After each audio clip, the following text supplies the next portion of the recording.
बात की मैं गारंटी आपको लिख के देता हूँ कि बीजेपी सारे चुनाव हारेगी जो कमिंग टाइम्स के हैं, including Haryana. PM Modi versus अगर मैं राहुल गांधी की बात करूं, किसका ग्राफ बढ़ा है, कौन मजबूत हुआ है? राहुल गांधी का बढ़ा है और उतनी तेजी से मोदी का गिरा है। पहली लिस्ट बीजेपी के घबराहट को दर्शाती है, क्योंकि जो पुराने लोग हैं उनका असर है, उनके नाम काट दिए गए, फिर उन्होंने जब बगावत की तो जोड़े गए, उनका कुछ ज़्यादा नहीं बनेगा। वहाँ पे ज़्यादा बनेगा कांग्रेस का और उम्र के समझौते का। संपूर्ण बदलाव का साल होगा। बीजेपी को पूरी तरह लोग उखाड़ के फेंक देंगे, बीजेपी का पता ही नहीं चलेगा कहाँ गई। नहीं हो गया ये साल, 6 महीने चलेगी सरकार। अभी बहुत झगड़ा है, आरएसएस भी खिलाफ है मोदी के, और पार्टी में शायद इनको कह देंगे जब ये एज हो जाएगी इनकी कि आप हट जाओ। राहुल गांधी इन दिनों बड़े हौसले के साथ ये कहते दिख रहे हैं कि सरकार तो उनकी है लेकिन सिस्टम हमारा है, यानी कि विपक्ष चला रहा है। विपक्ष चला ही रहा है मुद्दे। वो कार्यकाल और ये तीसरा कार्यकाल, कितना अंतर आप देख पा रहे हैं? कितनी मजबूत से कितनी कमजोर हुई है भारतीय जनता पार्टी? अब तो भारतीय जनता पार्टी धारोधार हो गई है, अब कोई मजबूती नहीं है उसकी। और पहले एक जलवा था मोदी जी का, जिसमें लोग बहकावे में आ गए थे और वोट कर दिया था, वो आज नहीं है वो दिन। अब लोग सब समझ गए चीज़ों को। लेकिन बीजेपी की सांसद कंगना रनौत किसानों को लेकर बड़े गंभीर आरोप लगा देती हैं। कंगना रनौत राजनीति में नाबालिग हैं, उनको इतना नहीं बोलना चाहिए। उनको पता ही नहीं है क्या चीज़ क्या है, और उन्होंने बहुत ख़राब बातें बोली। मैं उस पर कमेंट नहीं करना चाहता।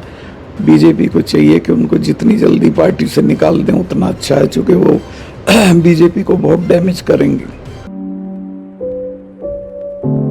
हरियाणा में हैट्रिक की लगाने की कोशिशों में जुटी भारतीय जनता पार्टी पहले ही लिस्ट में बुरी तरीके से फंस गई है और नेताओं ने अपनी ही पार्टी के खिलाफ मोर्चा खोल दिया है। टिकट कटने से नाराज नेताओं में जैसे होड़ मच चुकी है इस्तीफे देने की, पार्टी छोड़ने की। इसके बाद ये कयास लगाए जा रहे हैं कि क्या भारतीय जनता पार्टी हरियाणा के अंदर मुश्किलों के सामने से गुजरना पड़ेगा। ये तमाम तरीके की चर्चाएं चल रही हैं, इसी को लेकर हम बातचीत करेंगे। मेरे साथ सत्यपाल मलिक जी मौजूद हैं, जो कि जम्मू कश्मीर के राज्यपाल रह चुके हैं। सरकार में रहते हुए अपनी सरकार को आईना दिखाने का काम करते रहे हैं। बगावती तेवर के चलते कई बार सरकार के खिलाफ बड़े खुलासे भी किए हैं। पीएम मोदी को लेकर कई बयान सामने। ऐसे में बातचीत करते हैं कि जब सत्ता में रहते हुए किसान आंदोलन के दौरान उन्होंने किसानों का खुला समर्थन किया था, तो अब हरियाणा के अंदर क्या स्थिति मौजूद है, हरियाणा चुनावों में कौन बाजी मारेगा, बीजेपी की क्या स्थिति बनी हुई है और कांग्रेस कहाँ नज़दीक खड़ी दिखाई दे रही है, इस पर भी चर्चा करेंगे। इसी के साथ साथ जम्मू कश्मीर में भी चुनाव है, तो उस पर भी बात करना लाजमी है, क्योंकि राज्यपाल वहाँ से रह चुके हैं आप। बहुत बहुत स्वागत है सर। सत्यपाल मलिक जी, सबसे पहले शुरुआत हम करते हैं जम्मू कश्मीर से। वहाँ चुनाव है, पीएम मोदी उससे पहले कई दौरे कर चुके हैं। वहाँ क्या स्थिति आप देख पा रहे हैं? वहाँ का जो वोट बैंक है, वहाँ की जो राजनीति है, वो कैसे अलग है और क्या माहौल वहाँ पर बना हुआ है? देखिए, इन्होंने बेसिक गलती वहाँ कर दी है कि उसको स्टेटहुड छीन ली कश्मीर की। तो जम्मू और कश्मीर वैली दोनों के लोग बहुत आहत हैं इस बात से कि हमारी स्टेटहुड चली गई और हमारा कोई दर्जा नहीं रहा है। तो चुनाव से पहले अगर ये स्टेटहुड वापस कर देते तो इनको फ़ायदा रहता, लेकिन अब वहाँ कांग्रेस और उम्र का जो समझौता है वो हावी रहेगा, वो लोग ज़्यादा जीतेंगे। बीजेपी की वहाँ बहुत अच्छी स्थिति नहीं है, बीजेपी की लीडरशिप का भी कोई बहुत असर नहीं है, तो वहाँ बीजेपी का कोई चांस नहीं है। लेकिन 370 जिस पर भारतीय जनता पार्टी ने लोकसभा का चुनाव लड़ा और पूरा बड़ा मुद्दा बनाया गया, अगर बीजेपी जम्मू कश्मीर हार जाती है तो क्या वो तमाम दावे खाली हो जाएंगे? जिस तरीके से राम मंदिर का जो दावा था या जो बड़ा मुद्दा था वो ध्वस्त हुआ, तो ऐसे ही यहाँ पर देखने को मिल सकता है। आपने देखा राम मंदिर जहाँ हुआ उसके एडजॉइनिंग 7 जिलों में बीजेपी हारी। इसी तरह 370 का इनसे कोई ताल्लुक ही नहीं है। 370 तो मेरे दस्तखत से हटी थी और बीजेपी का उसमें कोई रोल नहीं था, और स्टेट बीजेपी का तो कोई रोल था ही नहीं। स्टेट बीजेपी ने कोई ऐसा काम नहीं कर रखा जिससे वो जम्मू कश्मीर के लोगों को आकर्षित करे, बल्कि उनकी बहुत सरफुटवल है, पार्टीबाजी है आपस में, और बहुत आप चार्जेस लगा रहे हैं आपस में। उनका कुछ बनेगा नहीं मुझे लगता है। 370 से बीजेपी को फ़ायदा दिखाई दे रहा है या फिर सीधा नुकसान कश्मीर के अंदर? 370 इसमें ज़्यादा नहीं आएगी, चूँकि 370 थी वो हट गई और उसमें बीजेपी कोई ये नहीं कह सकती कि अकेले हमारा ही रोल है, सबका रोल है।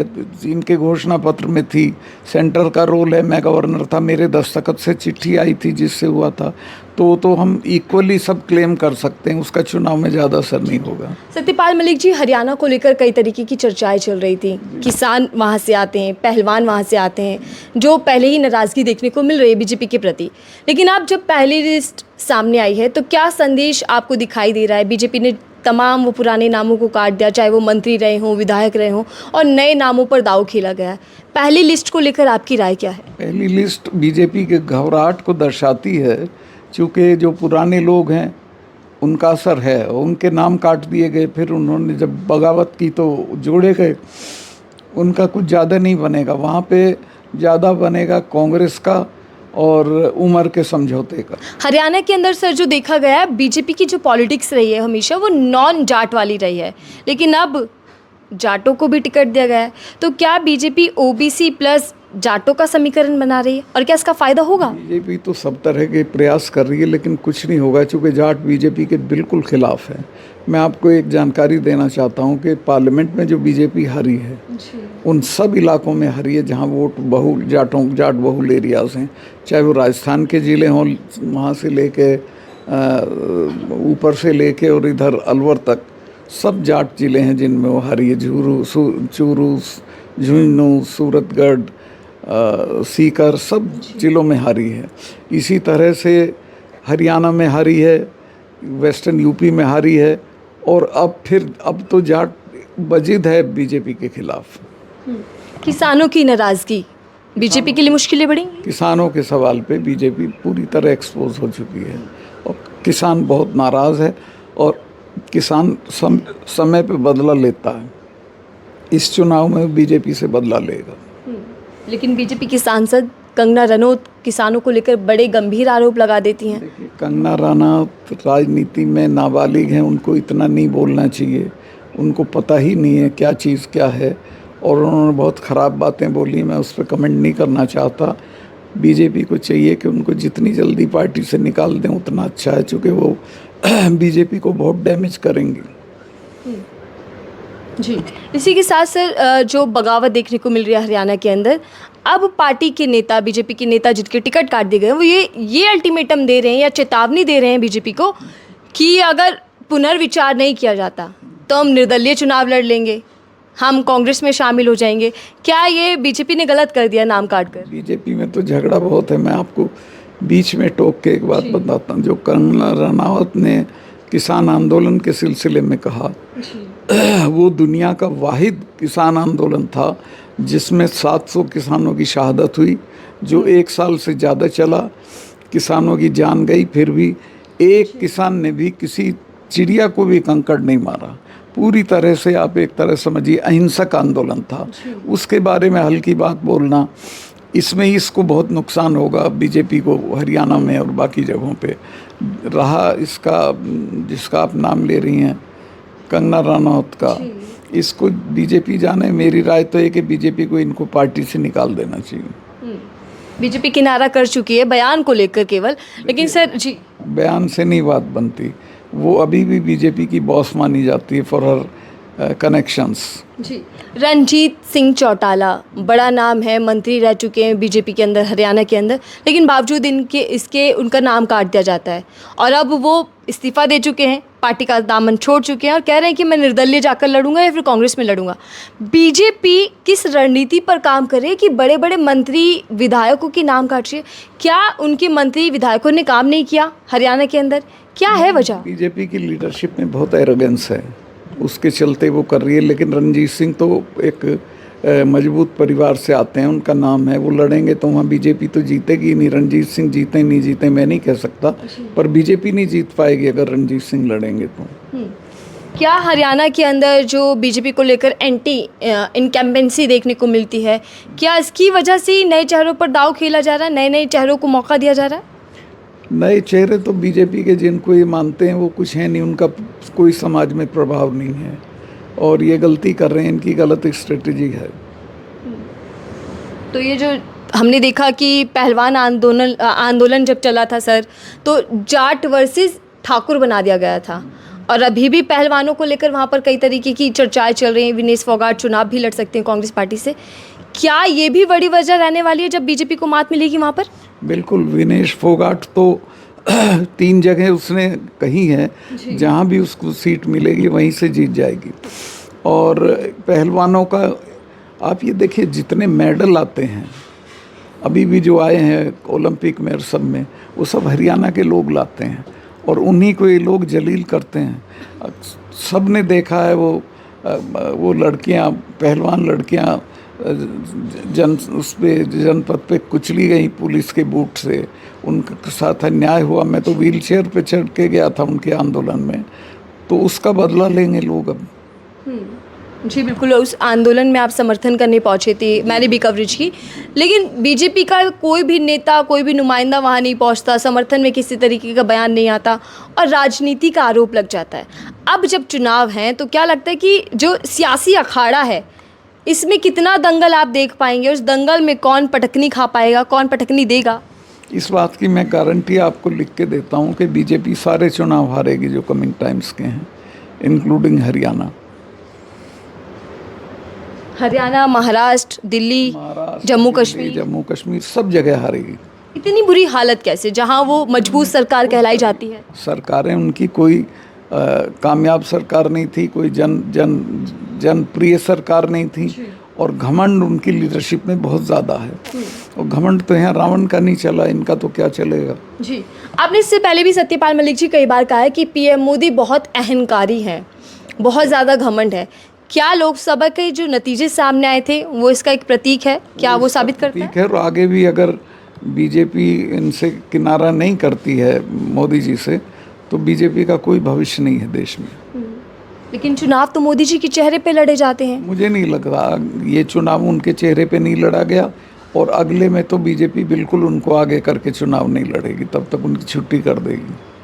आप देख ही रहे हैं, संघ उनके खिलाफ है, बीजेपी भी उनके खिलाफ है बड़े पैमाने पे। वो तो चूंकि पावर में है तो अब है।